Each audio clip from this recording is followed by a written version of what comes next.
जाके बैठे हुए ने। इत्थों नूरे माही सरहंद वाले पासे तोरते हैं और जो कुछ सरहंद वापरिया वो सरसा नदी तो फिर शुरू करिए कि सरसा नदी ते गुरु साहब का परिवार विछड़िया है। धन गुरु कलगीधर पातशाह जी वड्डे साहिबजादे वो एक पासे चले गए जिनका इतिहास आप साझा किया है। माता सुंदरी जी, माता साहब कौर जी वो भाई माणी सिंह के नाल दिल्ली नूं चले गए और तीसरा टुकड़ा सी हिस्सा सी परिवार का छोटे साहिबजादे माता गुजर कौर जी। जदों इस सरसा नदी नूं पार किया है और इतिहासकार लिखते हैं कि दोवें साहिबजादे माता गुजर कौर जी के नाल सन, घोड़े ते सवार सन। छोटे साहिबजादे बाबा फतेह सिंह जी वो माता जी ने घोड़े के अगले पासे बिठाया है। वड्डे जिहड़े जोरावर सिंह जी ने उन्होंने अपने पीछे बिठाया सी, पर पानी के बहा ने उस घोड़े नूं इन्ना अगे नूं धक्क दिता कि जिहड़े काफले दे नालों विछड़ गए। और वो माता गुजर कौर जी धन ने कि देखो धन उन्होंने कहना बनता है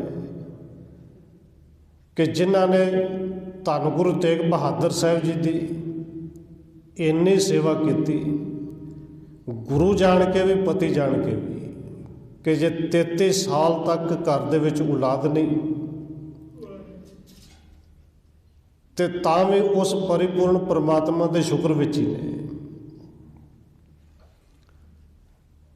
वो धन माता गुजर कौर जी जदों गुरु कलगीधर पातशाह जी केवल 9 साल के ने उदों अपनी अखां दे नाल वेखदे ने अपने पति गुरु का सीस। वो माता गुजर कौर जी जिहड़े आनंदपुर साहिब नूं उजड़दे होए अपनी अखां दे नाल वेखदे ने। अज वो माता गुजर कौर जी अपने परिवार के कई हिस्से होए वेख रहे हैं कि छोटे छोटे साहिबजादे 7 साल, पौने 7 ते पौने 9 साल के करीब उन्होंने उम्र है। और उपो दियां ये ठंडियां रातां उत्तों इतिहासकार कहते हैं कि मींह भी पै रहे सी। और देखो कुदरत का करिश्मा ही है कि इन्हां दिनां दे विच भावें थोड़ी पवे बहुते पवे पर बरसात पैंदी जरूर है। कोई एक अद्धा साल विचों कढ ली जे ना पई होवे कि जिवें वो रब कुदरत अज भी बदलों के राही इस दिन दे विच आप पत्थरू घेरदे होण कि एडा जुल्म, एडे ठंड, ठंडियां हवावां उत्तों मींह पैंदा है, कपड़े भीजे हुए ने, माता जी दे नाल चले जाते हैं। और कहा जाता है कि पहली रात सरसा तो विछड़न तो बाद कुंभे मासके की झुग्गी दे विच गुजारी। और इस कुंभे मासके ने जो कुछ सी घर दे विच कुछ दुध छकन लई दिता, रात प्रशादा दिता होएगा। कुंभे मासके दे इस झोंपड़े दे विच बैठे हुए दोवें भरा आपस विच गल्लां करते हैं। और इत्थे अल्लाह यार खा जोगी ने बड़ी भावना दे विच आके बोल लिखे ने कि इवें दी गल्लां करते होणगे क्योंकि कवियां दी उडारी है। और जदों बच्चे आपस में गल्लां करते हो ना फिर वो बिल्कुल भुल जाते हैं कि साडी गल कोई होर भी सुनता होएगा। आपस में करते हैं कि पुछते हैं एक दूजे को कि भरा कित्थे चले गए। आपस में कहते हैं, दादी नूं पहलों पुछते हैं कि साडे सिपाही किधर गए, कि भरा सानूं भुल ही गए, सानूं छड्ड ही गए।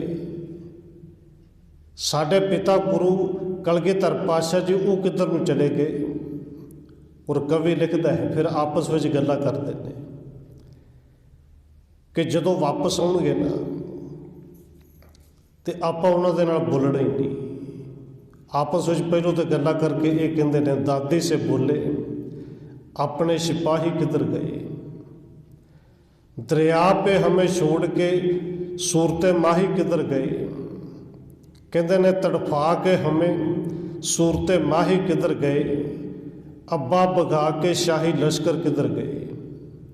पता है कि अब्बा धन गुरु कलगीधर पातशाह जी ने इन्हां भावें लखां दे विच 10 लाख की गिणती है, इन्हां नूं भजा के जाना जिहड़े पासे जाना है।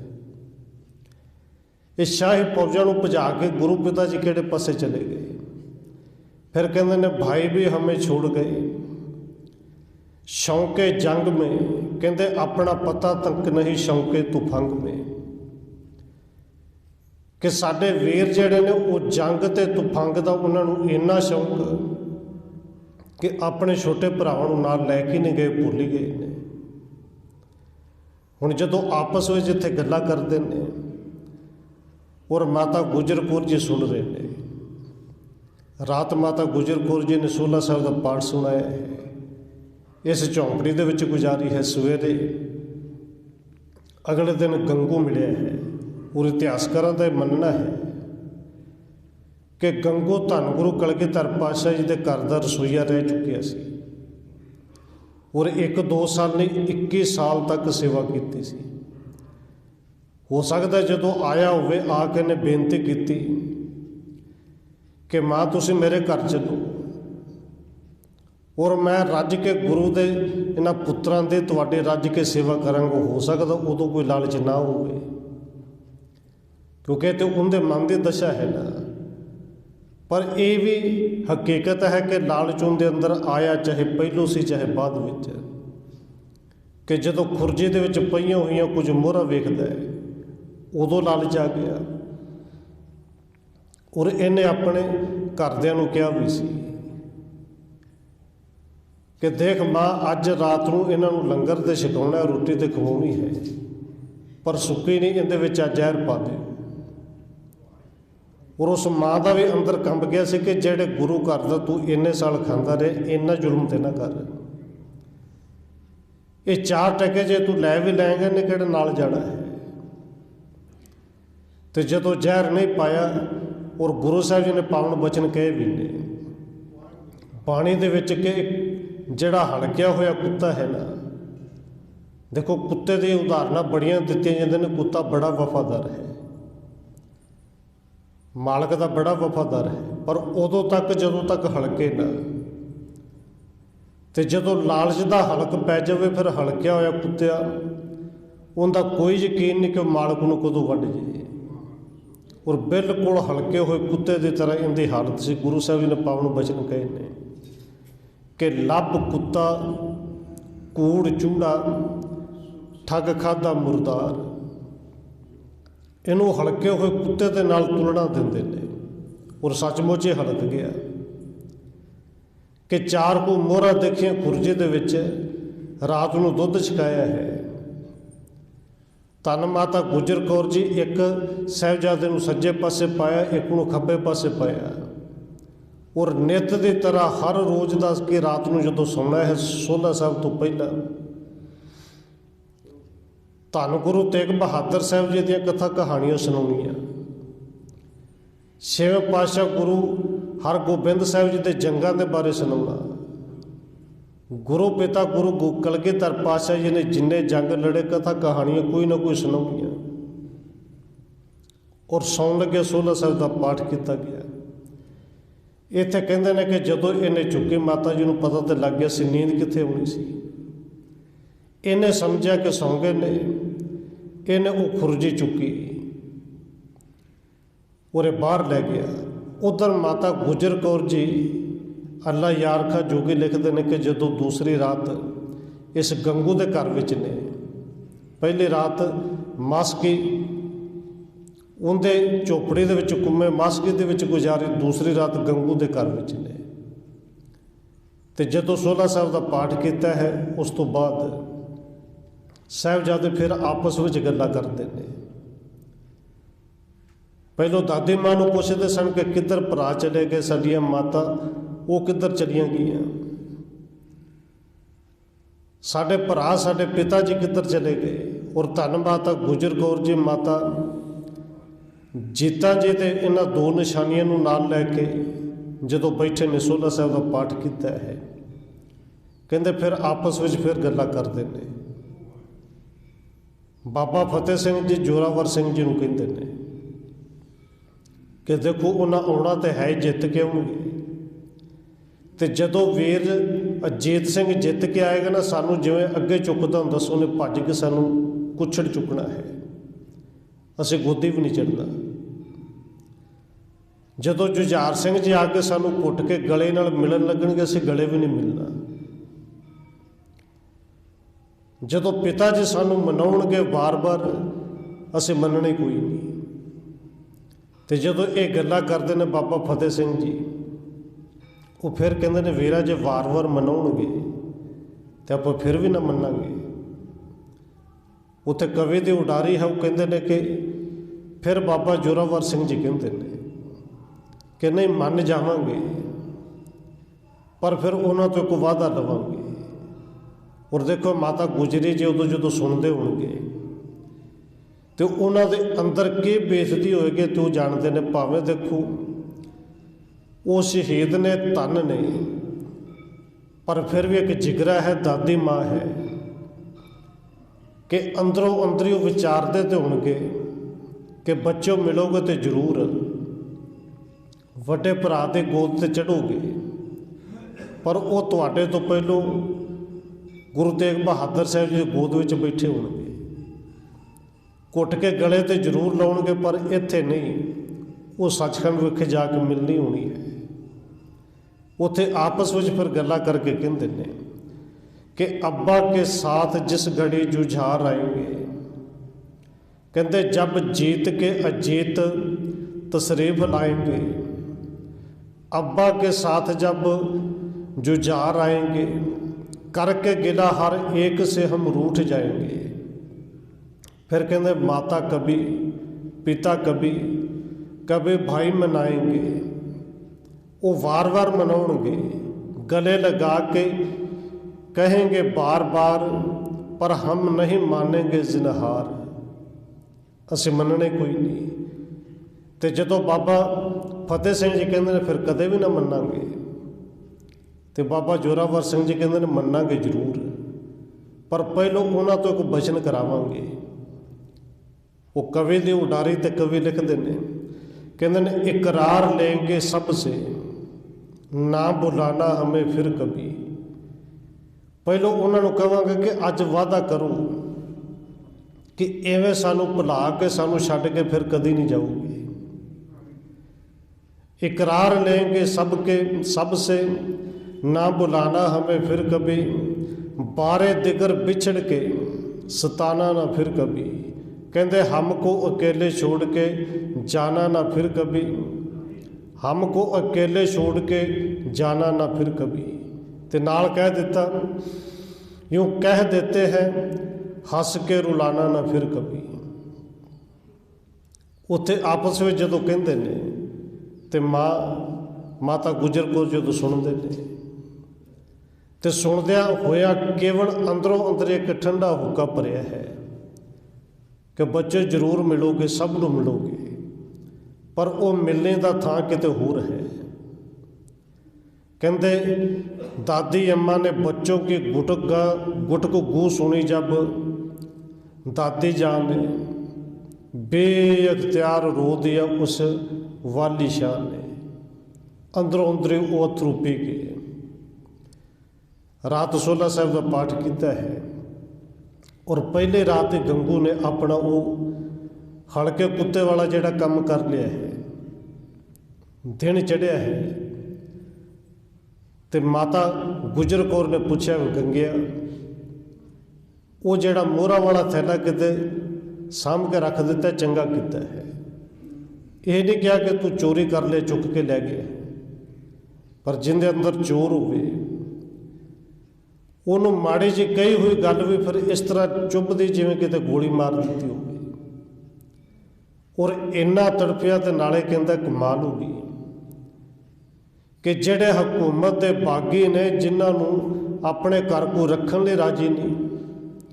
मैं तुहानू अपने घर दे विच पनाह दिती, मैं तुहानू रोटी खवाई, रात रहन वास्ते थां दिती,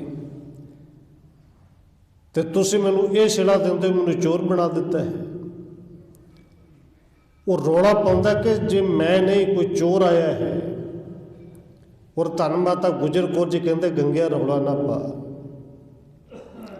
चोर कोई नहीं आया, जे सामभ के रखी तो चंगी गल है, जे होर चाहिए ने तो जिदन किते अपने पुत्र नूं मिलांगी। धन गुरु कलगीधर पातशाह जी, मोहरां दा घाटा कोई नहीं, तेरा घर भर देणगे। पर हुण जदों पता लग गया है कि मेरी चोरी फड़ी गई, ये जिहड़ा गंगू है ये फिर रुकिया नहीं। और देखो कुछ इत्थे कहंदे भी ने कि गंगू ने शिकायत नहीं की, उत्थों के चौधरी ने की है। देखो जे गंगू ने शिकायत ना की होंदी तो फिर बाबा बंदा सिंह बहादुर नूं उस खेड़े के उत्ते हमला करने की लोड़ कदे नहीं सी पैनी। ये गंगू जिहड़ा है ये नहीं मुड़िया, ये चौधरी दे कोल गया, इन्हें चौधरी नूं नार लिया तो पहुँच गए मुरंडे कोतवाली। इत्थों के दो कोतवाल ने, जानी खां ते मानी खां। और धन माता गुजर कौर जी एक बेनती होर करदे आ कि सिख इतिहास दे विच ये कह लिए कि जेल कट्टण वाली वो धन माता गुजर कौर जी पहली बीबी ने, जिहड़े 80 साल के करीब उम्र है तो अज जेल दे विच बंद करने वास्ते ले जाना है। जानी खां ते मानी खां नूं जदों ये जाके कहंदा कि वो हुकूमत दे बागी, गंगू कहंदा कि मेरे घर विच हुणे उतरे ने तो मैं चाहुंदा कि तुसीं इन्हां नूं गिरफ्तार करो। ये जानी खां ते मानी खां ये जिहड़े बड़े खुश होए कि सानू वजीद खां जिहड़ा इनाम बड़िया देगा, साडियां ते ओहदे वधा देगा।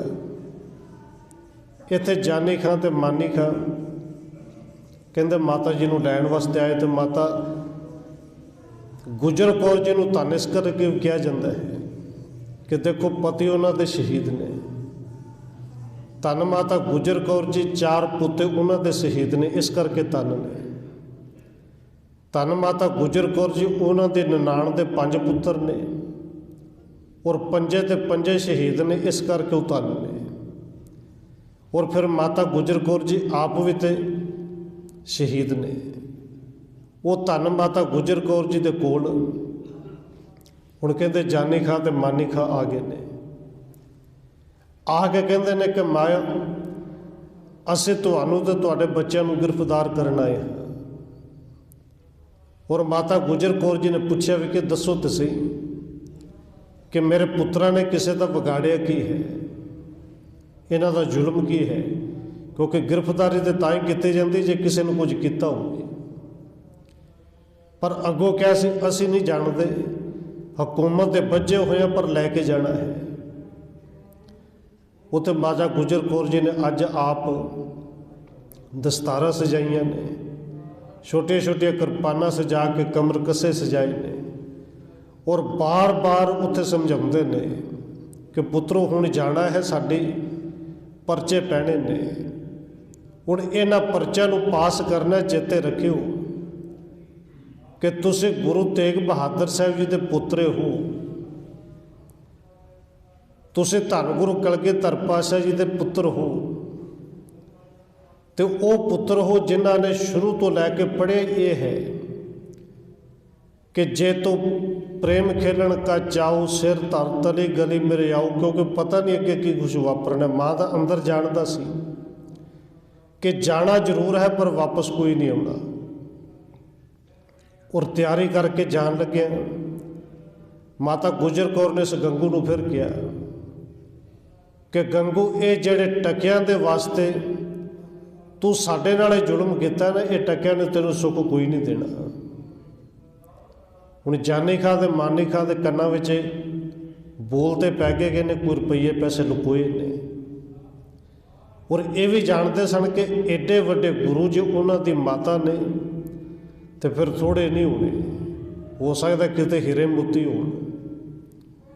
और यह हुकूमत उदों भी तो अज भी देखो, जदों इन्हां नूं किसी नाल काम हुंदा ना, उदों बेशक हो सके उन्हें तो काम लैण वास्ते चुप रहन, पर जो उन्होंने सूह मिल जे तो किते ना किते फिर रगड़ा लाउंदे टाइम नहीं लगते, काम लग जाएगा तो चुक के फिर उन्होंने जेलों च बंद करनगे। और गंगू नाल ये कुछ होया, उदों तो चुप रहे ਤੇ ਜਾਨੇ ਖਾਂ ਮਾਨੇ ਖਾਂ ਬਾਅਦ ਵਿੱਚ ਫਿਰ ਆਏ ਸਨ।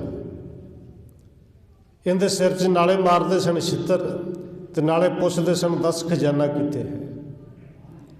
ਜਿੱਥੇ ਦੱਬਿਆ ਸੀ ਕਹਿੰਦੇ ਉੱਥੇ ਥਾਂ ਪੱਟੇ ਪਰ ਨਿਕਲੇ ਕੋਈ ਨਾ, ਜਿੱਥੇ ਥਾਂ ਪੱਟੇ ਉੱਥੋਂ ਨਿਕਲੇ ਕੋਈ ਨਾ। ਇਹਦੇ ਜੁੱਤੀਆਂ ਵੱਜਣ, ਇਹ ਪਾਗਲ ਹੋ ਗਿਆ ਸੀ। ਔਰ ਉਦੋਂ ਪਾਗਲ ਹੋਇਆ ਜਦੋਂ ਇਹਨੇ ਸੁਣਿਆ ਕਿ ਸਾਹਿਬਜ਼ਾਦਿਆਂ ਨੂੰ ਫੜਾਇਆ ਸੀ ਇਸ ਕਰਕੇ ਕਿ ਸ਼ਾਇਦ ਗ੍ਰਿਫਤਾਰ ਕਰਨਗੇ, ਕਿਸੇ ਜੇਲ੍ਹ 'ਚ ਰੱਖਣਗੇ, ਪਰ ਸ਼ਾਇਦ ਹੋ ਸਕਦਾ ਇੰਨਾ ਨਹੀਂ ਸੀ ਪਤਾ ਕਿ ਐਡਾ ਜ਼ੁਲਮ ਕਰਨਗੇ। ਇਸ ਜ਼ੁਲਮ ਨੂੰ ਵੇਖ ਕੇ ਇਹ ਪਾਗਲ ਹੋ ਗਿਆ ਸੀ ਔਰ ਸਾਹਿਬਜ਼ਾਦੇ ਨੂੰ ਆਵਾਜ਼ਾਂ ਮਾਰਦਾ ਮਾਰਦਾ ਪਾਗਲ ਹੋ ਕੇ ਮਰਿਆ ਸੀ। ਜਾਨੀ ਖਾਂ ਤੇ ਮਾਨੀ ਖਾਂ ਦੋਨੇ ਸਾਹਿਬਜ਼ਾਦਿਆਂ ਨੂੰ ਮਾਤਾ ਗੁਜਰ ਕੌਰ ਜੀ ਨੂੰ ਕਹਿੰਦੇ ਨੇ ਕਿ ਬੈਲ ਗੱਡੀਆਂ 'ਤੇ ਬਿਠਾ ਕੇ ਲੈ ਗਏ, ਰਾਤ ਮਰਿੰਡੇ ਦੇ ਵਿੱਚ ਰੱਖਿਆ ਹੈ। ਅਗਲੇ ਦਿਨ ਸਵੇਰੇ ਇਹ ਸਰਹੰਦ ਪਹੁੰਚਦੇ ਨੇ ਤੇ ਉੱਧਰੋਂ ਸੂਬਾ ਸਰਹੰਦ ਜਿਹੜਾ ਵਜੀਦਾ ਹੈ ਉਹ ਬੜਿਆ ਖਿਜਿਆ ਹੋਇਆ। ਔਰ ਖਿਜ ਹੁੰਦੀ ਇਸ ਕਰਕੇ ਸੀ ਕਿ ਜਿਹੜੇ ਧੰਨ ਗੁਰੂ ਕਲਗੀਧਰ ਪਾਤਸ਼ਾਹ ਜੀ ਨੂੰ ਫੜਨ ਵਾਸਤੇ ਜਾਂ ਉਹਨਾਂ ਨੂੰ ਮਾਰਨ ਵਾਸਤੇ 10 ਲੱਖ ਦਾ ਘੇਰਾ ਪਾਇਆ, ਲੱਖਾਂ ਦੇ ਹਿਸਾਬ ਨਾਲ ਆਪਣੇ ਬੰਦੇ ਮਰਵਾ ਲਏ। ਔਰ ਇੰਨਾ ਕੁ ਜਿਹੜਾ ਆਰਥਿਕ ਤੌਰ 'ਤੇ ਸਾਡਾ ਖਰਚਾ ਹੋ ਗਿਆ, ਨੁਕਸਾਨ ਹੋ ਗਿਆ, ਉਹਦੀ ਗਿਣਤੀ ਕੋਈ ਨਹੀਂ। ਪਰ ਗੁਰੂ ਸਾਹਿਬ ਜੀ ਫਿਰ ਵੀ ਨਿਕਲ ਗਏ। ਉੱਥੇ ਪਛਤਾ ਰਿਹਾ ਹੈ, ਆਪਣੇ ਆਪ ਨੂੰ ਲਾਂਭਤਾ ਪਾ ਰਿਹਾ ਹੈ ਕਿ ਮੈਂ ਤਾਂ ਇਨਾਮ ਲੈਣੇ ਸਨ। ਉਸ ਵਜੀਦੇ ਨੂੰ ਜਦੋਂ ਜਾ ਕੇ ਖਬਰ ਸੁਣਾਈ ਜਾਨੀ ਖਾਂ ਤੇ ਬਾਨੀ ਖਾਂ ਨੇ ਕਿ ਤੁਹਾਨੂੰ ਇੱਕ ਖੁਸ਼ਖਬਰੀ ਦੇਣ ਆਏ ਹਾਂ, ਔਰ ਖਿਜੇ ਹੋਏ ਨੇ ਇੱਕਦਮ। ਇਹਨਾਂ ਦੇ ਉੱਤੇ ਵੀ ਉਹ ਹਲਕੇ ਕੁੱਤੇ ਦੀ ਤਰ੍ਹਾਂ ਪਿਆ ਸੀ ਕਿ ਹੁਣ ਕਿਹੜੀਆਂ ਖੁਸ਼ੀਆਂ। ਤੇ ਜਦੋਂ ਸੁਣਾਇਆ ਕਿ ਗੁਰੂ ਕਲਗੀਧਰ ਪਾਤਸ਼ਾਹ ਜੀ ਦੇ ਛੋਟੇ ਸਾਹਿਬਜ਼ਾਦੇ, ਉਹਨਾਂ ਦੇ ਮਾਤਾ ਗੁਜਰ ਕੌਰ ਜੀ, ਉਹਨਾਂ ਨੂੰ ਅਸੀਂ ਗ੍ਰਿਫਤਾਰ ਕਰਕੇ ਲਿਆਏ ਹਾਂ, ਜੇ ਕਹੋ ਤਾਂ ਤੁਹਾਡੇ ਸਾਹਮਣੇ ਉਹਨਾਂ ਨੂੰ ਪੇਸ਼ ਕਰੀਏ। ਬਸ ਇੰਨੇ ਕੁ ਗੱਲ ਸੁਣ ਕੇ ਵਜੀਦਾ ਸਾਰਾ ਗੁੱਸਾ ਭੁੱਲ ਗਿਆ ਔਰ ਇੰਨਾ ਕੁ ਖੁਸ਼ ਹੋਇਆ ਕਿ ਜਿਵੇਂ ਪਤਾ ਨਹੀਂ ਕਿਹੜੀ ਜੰਗ ਜਿੱਤ ਲਈ। ਆਪਣੇ ਅੰਦਰ ਹੀ ਸੋਚ ਰਿਹਾ, ਵਿਚਾਰਾ ਕਰ ਰਿਹਾ ਹੈ ਕਿ ਜੇ ਉਹ ਸਾਹਿਬਜ਼ਾਦੇ ਛੋਟੇ 6.5 ਪੌਣੇ 7 ਸਾਲ ਦੇ ਨੇ, ਪੌਣੇ 9 ਸਾਲ ਦੇ ਏਡੇ ਏਡੇ ਛੋਟੇ ਛੋਟੇ ਬੱਚੇ ਨੇ, ਤੇ ਇਹਨਾਂ ਨੂੰ ਤੇ ਲਾਲਚ ਦੇ ਕੇ ਮੈਂ ਆਪਣੇ ਇਸਲਾਮ 'ਚ ਲੈ ਆਉਣਾ ਹੈ। ਇਹਨਾਂ ਦੀ ਕੈਦ ਸੁਣ ਕੇ, ਕੈਦ ਦੇ ਬਾਰੇ ਸੁਣ ਕੇ ਇਹਨਾਂ ਦਾ ਜਿਹੜਾ ਪਿਤਾ ਹੈ ਗੁਰੂ ਕਲਗੀਧਰ ਪਾਤਸ਼ਾਹ ਜੋ ਭੱਜਿਆ ਹੋਵੇਗਾ, ਤੇ ਜੇ ਨਾ ਵੀ ਆਇਆ ਤੇ ਇਹਨਾਂ ਨੂੰ ਇਸਲਾਮ ਦੇ ਵਿੱਚ ਲਿਆ ਕੇ ਘੱਟੋ ਘੱਟ ਉਹਨਾਂ ਦਾ ਸਿਰ ਤੇ ਨੀਵਾਂ ਕਰਾਂਗਾ ਕਿ ਤੁਹਾਡੇ ਤੇ ਆਪਣੇ ਪੁੱਤਰ ਮੁਸਲਮਾਨ ਬਣ ਗਏ। ਪਰ ਇਸ ਵਜੀਦੇ ਨੂੰ ਇਹ ਨਹੀਂ ਪਤਾ ਕਿ ਮੂਰਖਾ, ਇਹ ਪਰਖਾ ਤੇ ਤੁਹਾਡੇ ਵੱਡੇ ਵਡੇਰੇ ਕਰਦੇ ਆਏ। ਇਹ ਪਰਖ ਤੇ ਲਾਹੌਰ ਦੇ ਵਿੱਚ ਕੀਤੀ, ਇਹ ਉਹਨਾਂ ਦੇ ਖੂਨ ਨੇ ਕਿ ਜਿਨ੍ਹਾਂ ਨੂੰ ਤੱਤੇ ਤਵੀ ਤੇ ਬਿਠਾ ਕੇ ਤੱਤਾ ਰੇਤਾ ਸਿਰ 'ਚ ਪਵਾ ਕੇ ਤੱਤੇ ਪਾਣੀ ਦੇ ਵਿੱਚ ਉਬਾਲ ਕੇ ਸ਼ਹੀਦ ਤੇ ਕਰ ਦਿੱਤਾ। ਪਰ ਉਹਨਾਂ ਨੇ ਤੁਹਾਡੇ ਇਹ ਨਹੀਂ ਸੀ ਮੰਨੀ ਕਿ ਗੁਰੂ ਘਰ ਦਾ 1 ਰੁਪਈਆ ਜਿਹੜਾ ਜੁਰਮਾਨੇ ਦੇ ਵਜੋਂ ਨਹੀਂ ਦੇਣਾ। ਪਰਖ ਤੇ ਤੁਸੀਂ ਥੋੜ੍ਹੇ ਸਮੇਂ ਪਹਿਲੇ 25-30 ਸਾਲ ਹੋਏ, 1675 ਦੀ ਘਟਨਾ ਨੇ ਚਾਂਦਨੀ ਚੌਕ ਦੇ ਵਿੱਚ। ਇਹ ਉਸੇ ਗੁਰੂ ਦੇ ਪੋਤੇ ਨੇ ਕਿ ਜਿਨ੍ਹਾਂ ਨੇ ਆਪਣਾ ਸੀਸ ਤਾਂ ਦਿੱਤਾ ਪਰ ਸਿਦਕ ਨਹੀਂ ਦਿੱਤਾ। ਜਿਨ੍ਹਾਂ ਨੂੰ ਪਰਖਣ ਆਏ ਹੋ ਇਹ ਉਸੇ ਗੁਰੂ ਕਲਗੀਧਰ ਦੇ ਪਾਤਸ਼ਾਹ ਦੇ ਪੁੱਤਰ ਨੇ ਕਿ ਜਿਨ੍ਹਾਂ ਨੇ ਆਪਣੀਆਂ ਅੱਖਾਂ ਦੇ ਸਾਹਮਣੇ 2 ਵੱਡੇ ਸ਼ਹੀਦ ਕਰਾਏ ਨੇ। ਤੇ ਇਹ ਤੂੰ ਖੁਸ਼ੀਆਂ ਮਨਾ ਰਿਹਾ, ਇਹਨਾਂ ਨੂੰ ਇਸਲਾਮ ਦੇ ਵਿੱਚ ਤੂੰ ਲੈ ਕਿਵੇਂ ਆਏਗਾ? ਇੱਥੇ ਕਹਿੰਦੇ ਨੇ ਕਿ ਦੇਖੋ ਉਦਣ ਠੰਡੀ ਹਵਾ ਚੱਲਦੀ ਹੈ ਔਰ ਕੁਝ ਕਣੀਆਂ ਵੀ ਪੈਂਦੀਆਂ ਨੇ। ਇਸ ਠੰਡੀ ਹਵਾ ਦੇ ਵਿੱਚ ਹਰ ਕਿਸੇ ਦੇ ਮੂੰਹ ਦੇ ਵਿੱਚੋਂ ਹਾਏ ਨਿਕਲਦੀ ਸੀ ਠੰਡ ਕਰਕੇ। ਔਰ ਇਸ ਵਜੀਦੇ ਨੇ ਸਜ਼ਾ ਕੀ ਸੁਣਾਈ ਕਿ ਦੋਵੇਂ ਸਾਹਿਬਜ਼ਾਦੇ ਮਾਤਾ ਗੁਜਰ ਕੌਰ ਜੀ, ਇਹਨਾਂ ਨੂੰ ਠੰਡੇ ਬੁਰਜ ਦੇ ਵਿੱਚ ਬੰਦ ਕਰ ਦਿੱਤਾ ਜਾਏ, ਕੈਦ ਕਰ ਦਿੱਤਾ ਜਾਏ। ਔਰ ਦੇਖੋ ਕਿਵੇਂ ਮੰਗਾ ਕਿ ਬੁਰਜ ਜਿਵੇਂ ਦਾ ਸੀ ਚਾਹੀਦਾ ਸੀ ਤੇ ਉਸੇ ਤਰ੍ਹਾਂ ਰਹਿ ਜਾਂਦਾ, ਕਦੇ ਵੇਖਦੇ ਵੀ। ਪਰ ਖੈਰ ਇਹ ਵਿਸ਼ਾ ਕੁਝ ਹੋਰ ਹੈ। इमारतां ते बना दित्तियां। वो ठंडा बुरज इवें दा सी कि कोलों नदी भी, आप जी जानते हो नीवीं थां, उत्थे नदी भी कोलों लंघदी सी। और इस ढंग दे नाल बनिया होया सी कि बादशाह ने अपने लिए बनाया सी। गर्मियां दे विच ठंडी हवा जिहड़ी सारे पासों, चारे पासों, किसी भी पासों आए, ठंडी हवा सीधी अंदर आए। और इस ठंड दे विच कपड़े किन्ने कुछ सन, वो जिहड़े गल पाए सन, जां बजुर्ग माता ने जिहड़े एक पोटली दे विच थोड़े जे बन्ने ने, उत्थे किसी ने बिस्तरा थोड़ी दिता जी। इस ठंड ने तो बुल भी उत्थे जिहड़े नीले कर दिते होणगे। एक साहिबजादे नूं सज्जे, एक नूं खब्बे पट ते बिठा के सारी रात, जदों किते बहुती ठंड लगनी, घुट के छाती दे नाल लाउणा। सारी रात सूरबीर योद्धियां वालियां वो कथा कहानियां सुनाईयां। और इत्थे एक दिन नहीं, 3 दिन, 3 रातां जिहड़ियां ने ये ठंडे बुरज दे विच रखिया गया। अगले दिन सूबे ने कचहरी दे विच बुलाया है, पहली पेशी पैनी है। सिपाही जिहड़े ने वो बुलाउण दे वास्ते आए ने।